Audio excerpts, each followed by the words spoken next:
Olá, brincantes do Brasil! Neste vídeo nós vamos falar sobre como montar cronogramas, sim, planejar as atividades que você vai propor numa festa ou evento infantil, para que as suas brincadeiras funcionem mais, para que as suas atividades gerem realmente conexão, para fazer com que a criança fique ali com você. Então, se você já está curioso, já inscreve no canal, deixa o seu like. Eu sou a Iris Harry do Profissão Brincante e roda a vinheta! Websérie Brincando em 20. Toda semana um vídeo para você aprender a se tornar um brincante.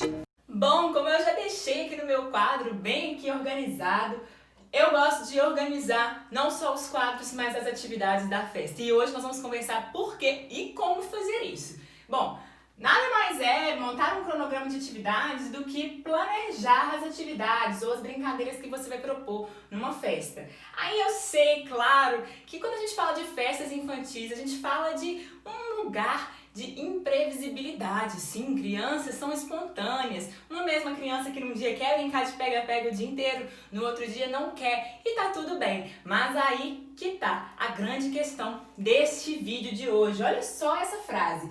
Para improvisar, é preciso antes se preparar. Então, agora eu vou falar o que não é se preparar para uma festa.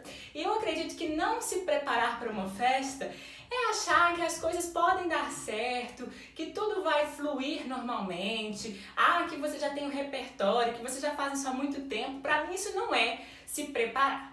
Para mim, se preparar é você organizar as atividades, conversar com as famílias, anotar percepções, para que sim, naquele momento de festa, se houver algum imprevisto, você pode ir lá mudar, né? Então, exatamente por isso, por que a gente precisa de criar o cronograma?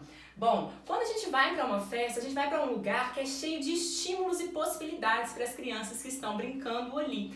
É também muito importante a gente pensar que as crianças, elas passam por diferentes fases da vida e, além disso, constroem diferentes relações. Como assim? Bom, uma criança de 2 anos vai brincar diferente de uma criança de 5, de uma criança de 7 e também uma mesma criança de 5 vai brincar diferente com um grupo de amigos todos de 5 anos, ou quando tá numa festa da família ali com uma criança de 2, de 3, de 5, de 12, então ela vai brincar diferente nessas duas situações, nessas duas relações. Então, a gente tem que planejar pra gente entender aonde a gente vai. Ao escrever um cronograma, a gente percebe com antecedência o que é que vai rolar ali naquela festa. A gente se prepara, a gente prevê os riscos, a gente prevê as questões, a gente prevê até as próprias objeções das crianças. Eu não gosto dessa brincadeira porque ela é infantil demais. A gente prevê o espaço também. Então é muito importante a gente se planejar. Então vamos supor que a gente chegue numa festa e tá tudo diferente do que a gente planejou. Aí, se a gente não planejou, olha só muito bem o que vai acontecer. Você vai chegar na festa, tentar observar aquele tanto de informação, tentar processar aquelas informações sobre a criança, sobre o espaço, e aí depois tentar se conectar com o repertório que você tem na sua cabeça, para depois perceber se vai dar certo ou não vai.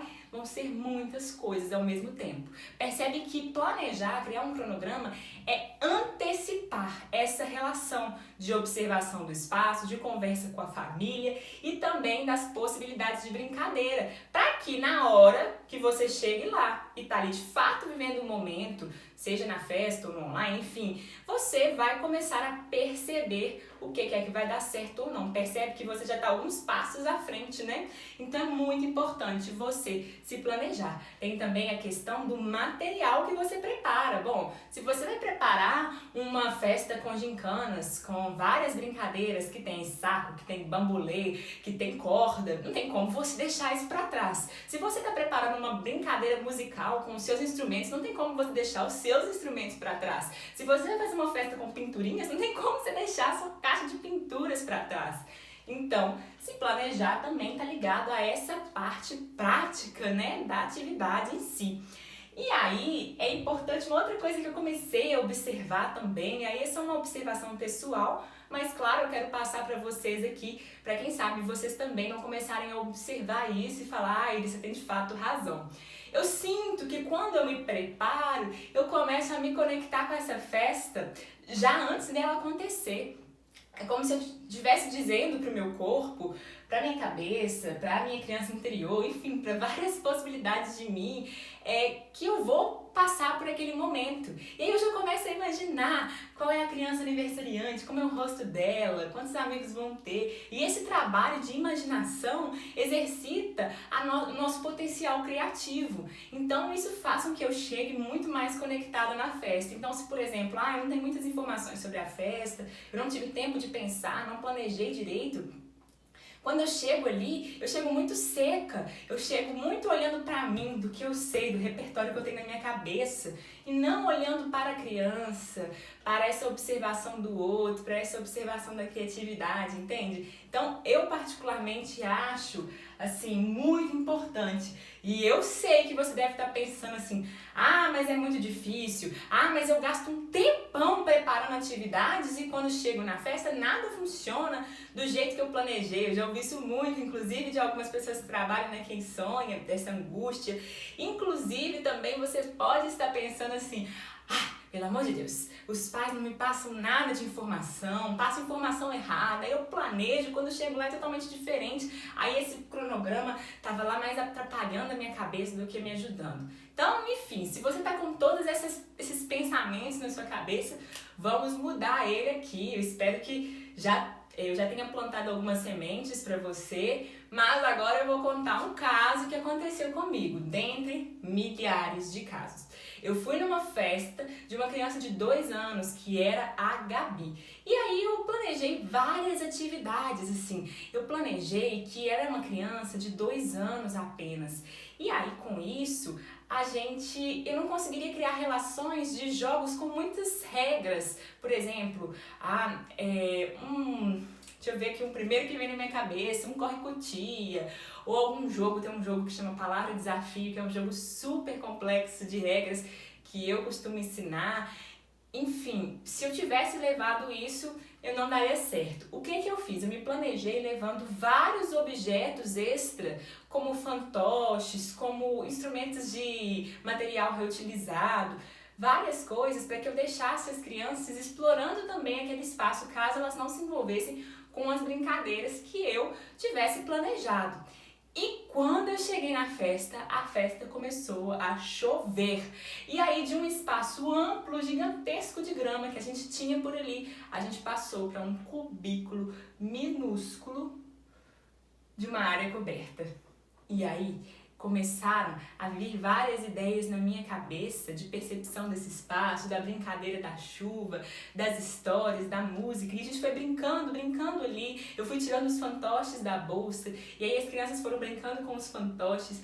Foi muito legal. E aí, sabe o que aconteceu? O céu abriu, parou de chover e aí as crianças, nós voltamos para poder brincar para a grama e as crianças, não, mas eu queria estar ali naquele lugar, de novo, vamos voltar para lá. Então eu achei muito engraçado como mudar tudo isso fez com que as crianças gostassem ainda mais ali da nova proposta, o que era para ser sim uma super decepção, porque choveu, ocorreu fora do previsto. Na verdade foi um grande presente para elas. Mas por quê? Por que eu consegui ter aquelas ideias? Porque eu levei materiais extras, porque eu já tinha previsto que talvez as crianças, por serem muito pequenas, não iam se relacionar com as brincadeiras que eu estava propondo, porque eu ensaiei músicas. Então, gente, eu indico fortemente que vocês façam isso, façam esse cronograma de atividades sempre antes de ir para uma festa. Então agora eu já falei o que não é se planejar, o que é se planejar, para que se planejar, o que é que você deve estar pensando aí em relação a isso, quais são os pensamentos paralisantes que a gente sempre tem quando o assunto é cronograma. E também, já contei esse caso, eu quero ensinar para vocês como é que vocês podem planejar. Quando nós vamos montar um cronograma, a gente vai pensar em 3 elementos. O elemento número 1 é o elemento da família. E essa família nada mais é do que quem está te contratando, seja a mãe, o pai, o avô, o amigo, a tia, a madrinha, não sei. Essa família que vai estar em contato com você para a venda, para a contratação do seu produto, é também a família que você vai dialogar sobre quem são essas crianças e sobre quais atividades nós vamos fazer. E aí, então, sempre pergunte. E quando você for perguntar, Mostre para essa pessoa o quão importante é ela responder com qualidade. Eu já vi muitos brincantes perguntarem para as famílias assim: me conta qual que é o espaço, me conta qual que é a idade das crianças, me conta o que seu filho gosta de fazer, me conta isso. Faz trocentas perguntas. E aí pensa, uma pessoa que está montando uma festa, olha quantas coisas ela tem na cabeça dela. É buffet que ela vai contratar, é o fotógrafo, que horas que o fotógrafo vai chegar, são os convites para os convidados, é isso, é aquilo outro. A cabeça da pessoa está cheia. Então, ela não vai querer te dar informações, né, que vão, entre aspas, tirar o tempo dela. O que é o seu trabalho? O que é que você tem que fazer nesse momento? Mostrar o quão importante é ela responder essas perguntas com qualidade. Como você vai mostrar? Mostrando os benefícios que isso vai trazer para ela. Ou seja, fulana, olha, eu vou montar um planejamento de atividades e eu queria muito saber algumas informações com você. Esse processo, essas perguntas são muito importantes para fazer com que as nossas brincadeiras funcionem bem, para que a gente preveja as possibilidades do espaço. Então eu te peço que você responda isso com muito carinho para fazer com que o nosso trabalho realmente valha a pena na sua festa. Aí, depois que a pessoa viu isso, ela vai pensar assim: nossa, eu estou investindo R$1.000, eu estou investindo 400, estou investindo 500, 600 reais nessa atividade na minha festa. Eu quero passar muitas informações, porque senão eu vou estar desperdiçando, jogando isso por água abaixo. Então ela começa a passar as informações para você. Geralmente eu gosto de organizar isso numa fotografia, assim. Eu abro lá no Canva, que é um aplicativo, um site de design. Eu abri lá uma fotografia e escrevi várias perguntas e eu mando para os clientes perguntas padrões. E essas perguntas geralmente estão ligadas à criança, à idade dela, ao que ela gosta de fazer, um pouco sobre a personalidade dela, também sobre as crianças convidadas, quem são, se são primos, se são amigos, se são da mesma faixa etária, se existem crianças, né, que têm alguma deficiência. Isso é muito importante. Depois a gente pergunta sobre o espaço da festa, a gente pergunta se vai ter outra atração na festa, como por exemplo uma cama elástica, um pula-pula, porque isso vai mudar completamente as nossas brincadeiras, percebe? Então, nesse momento, a gente começa a perguntar para a família, criando esse diálogo. E lembre-se, esse é o passo inicial. Nunca comece a preparar sem antes conversar com a família. Outro elemento muito importante aqui do nosso cronograma são as atividades. Ou seja, pensem comigo, qual é a atividade que você vendeu? Você pode, enquanto brincante, ter vendido apenas brincadeiras, assim, 1 hora de brincadeiras em roda. Você pode ter vendido um pacote de pintura, brincadeira e bichinhos de balão ou origamis. Você pode ter vendido brincadeiras e oficinas. Você pode ter vendido um show musical, uma contação de histórias. E geralmente, quando a gente faz a venda, a gente vende a atividade ou o pacote de atividades com a duração, né? 3 horas disso, 40 minutos de contação de histórias. Então a gente já começa também a entrar no outro elemento, que é o elemento do tempo. Porque a gente vai pensar nessas atividades como elas funcionam juntas. Bom, se você vendeu uma única atividade, isso fica mais fácil. Se você vendeu, por exemplo, 1 hora, 2 horas de brincadeira.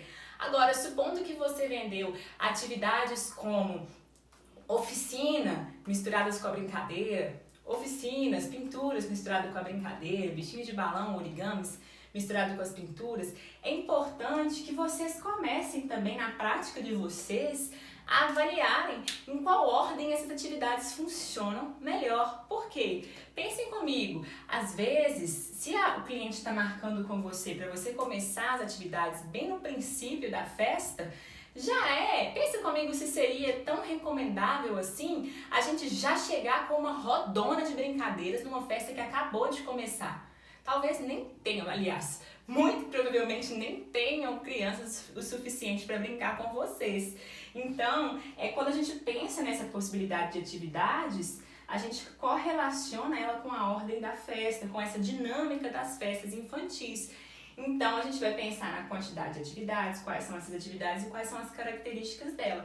É claro, gente, que tem famílias que vão falar: ah, eu quero que a pintura comece tal horário, depois vem a brincadeira. Mas vocês, como profissionais, vocês podem orientar, aliás, vocês devem orientar, sempre dizendo, sempre alegando que pela experiência de vocês é o que funciona melhor para a festa, é o que faz com que o trabalho tenha mais qualidade, que as crianças se envolvam de verdade. Então isso, né, vocês vão pensar nessas atividades e qual o tempo que elas vão durar. E aí, gente, sempre usar essa noção de tempo com uma noção realista. Se você nunca foi para uma festa, você vai fazer uma previsão. Agora, se você já foi, você vai saber que tem brincadeiras que duram pouco, tem brincadeiras que duram muito mais. Ou vai saber também que mesmo, independente da duração que essa brincadeira tem, é sempre bom levar atividades extras, brincadeiras para caso chova, brincadeiras para caso todas as brincadeiras já tenham acontecido e você tenha que ter novas ideias, né? Então, esses 3 elementos, eles são fundamentais e por si só já dão um grande caldo aí para o nosso cronograma. Ah, sobre o tempo também, como eu disse, né? Mas deixando bem claro, é importante que a gente preveja a duração de cada brincadeira, de cada atividade. Ah, eu acho que eu vou ficar por 1 hora na pinturinha. Eu acho que tal brincadeira costuma levar 5 minutos apenas. Eu acho que eu consigo em 10 minutos fazer 3 brincadeiras diferentes. É muito importante vocês fazerem uma previsão de tempo. Aí, ele está muito confuso. Não, coloque lá assim, ó. A festa começou de 7 às 10, né? Vai ser essa a duração da festa. Vocês colocam de 7 horas, começar com tal. Previsão de duração, 1 hora. 8 horas, começar com tal. Não sei o que, não sei o que, não sei o que. Previsão de duração, 5 minutos, 10 minutos, 15 minutos, 20 minutos. E assim vocês vão até completar às 22 horas. E aí agora a gente entra em mais um assunto para a gente finalizar essa organização do cronograma. Depois a gente pensar nesses 3 elementos, quando a gente fala de brincadeiras em específico, a gente fala de agrupamento de brincadeiras. Por quê? Vamos pensar comigo qual que é a diferença entre as brincadeiras e entre a pintura, por exemplo. Se você vai fazer pintura, você vai provavelmente sentar-se em uma cadeira e vai pintar com as crianças, cerca de 10, 20, 30 crianças, por uma quantidade de tempo. Mas nessa quantidade de tempo, independente de qual pintura você está fazendo ali, se é uma borboleta, é um carro ou é um papagaio, você está fazendo pintura, certo? Agora, quando a gente vai pra brincadeira, é claro que se a gente tá brincando de corre-cutia ou se a gente tá brincando de caça ao tesouro, são brincadeiras? São, mas a gente consegue ir classificando essas brincadeiras ou agrupando, organizando elas de acordo com a nossa lógica. Então, a gente vai falar de agrupamento de brincadeiras, que em relação às brincadeiras em específico, é muito legal. Então, como que eu posso agrupar essas brincadeiras? Não existe regra. Você pode passar do corre-cutia para da abóbora faz melão, do melão faz melancia, que é uma brincadeira musical? Pode. Você pode passar da abóbora faz melão, do melão faz melancia, para brincadeira, sei lá, uma brincadeira totalmente diferente de brincadeira de roda, o vampiro vampirão? Claro que pode. Você pode passar do vampiro vampirão para o futebol de tecido? Claro que pode. Mas percebe também que a gente pode buscar agrupar. Por exemplo, se a gente já está em roda para brincar dessa música, né, da abóbora faz melão e do melão faz melancia, talvez seja interessante a gente logo em seguida brincar com brincadeiras de roda, certo? Então, quando a gente fala de agrupar brincadeiras, a gente pode falar de várias possibilidades, inclusive no campo teórico, né? Só que aqui no nosso caso, cada um pode fazer a sua de acordo com o que faz sentido para você. Então, eu gosto muito de agrupar, por exemplo, brincadeiras musicais, brincadeiras com materiais, brincadeiras para a piscina, brincadeiras de dança, com o som, né, com a música num player. Então, percebe que eu vou conseguindo criar possibilidades de brincadeiras dentro de um agrupamento. E aí, para mim, isso faz muito mais sentido, porque na hora de eu colocar no meu cronograma, eu costumo colocar grupos de brincadeira, ao invés de colocar uma única brincadeira, né? Senão teria que descrever basicamente todas as brincadeiras, quando na verdade eu gosto de colocar grupos, assim facilita na hora de eu brincar ali com as crianças, mas nada impede também, como eu disse, da gente estar ali no corre-cutia e passar para a abóbora faz melão, e passar para o vampiro e vampirão e passar para a brincadeira de futebol de tecido, por exemplo. Então, isso aqui nada mais é do que uma orientação, como nós vimos, uma orientação muito rica, que vai trazer muita qualidade para o nosso trabalho, mas também, o que a gente pode fazer de uma forma muito interessante e divertida. E um outro benefício que eu vejo, ao agrupar as brincadeiras, a gente começa a observar as nossas brincadeiras com um olhar mais profissional. Ou seja, eu posso olhar para o vampiro e o vampirão e pensar como ela funciona, sim, mas quando eu penso que na estrutura dela, ela parece muito com uma outra brincadeira, vocês percebem que a gente já está observando outros elementos dentro dessa brincadeira? Então isso vai enriquecendo o nosso repertório, enriquecendo a nossa condução da brincadeira, enriquecendo a nossa habilidade, o nosso domínio do tema brincadeiras. Então, gente, olha, é muita coisa mesmo, mas na hora que vocês começarem a praticar, vai ficar bem fácil, vocês vão começar a olhar com um olhar mais clínico, observar quais brincadeiras funcionam melhor para cada ambiente, para cada idade, para cada relação de crianças dentro dos grupos de amigos.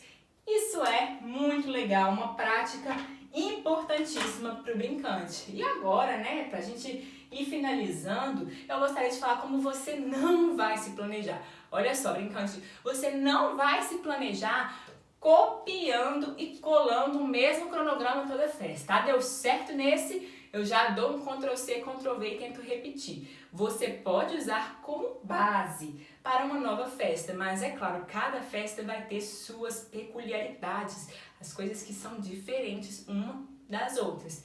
Então é importante, não copie. Também não é planejar, né? Vocês não vão planejar simplesmente falando, eu vou improvisar. Lembrando que a primeira frase que eu falei nessa aula é que para improvisar é preciso antes se preparar, tá bom? E agora, para vocês brincarem um pouco com isso e começarem já a praticar, que tal buscar aí na sua memória, no seu repertório, brincadeiras de algum grupo? Alguma coisa que faz sentido para você perceber essas brincadeiras juntas. Talvez, eu gosto de brincadeiras com materiais feitos com materiais caseiros.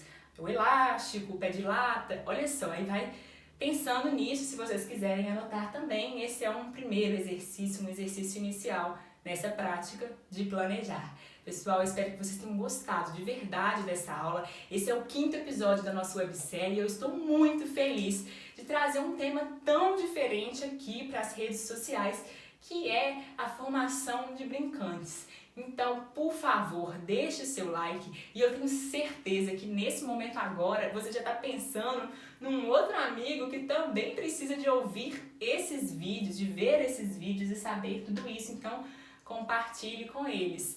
Curta a nossa página, se inscreva para toda semana ser avisado com os nossos vídeos. Siga a gente também no nosso Instagram, no nosso Facebook, sempre @Profissão Brincante, e entre também no nosso canal do Telegram, que tem dicas exclusivas, que é canal Profissão Brincante. Um grande beijo para vocês e até a próxima aula. Tchauzinho!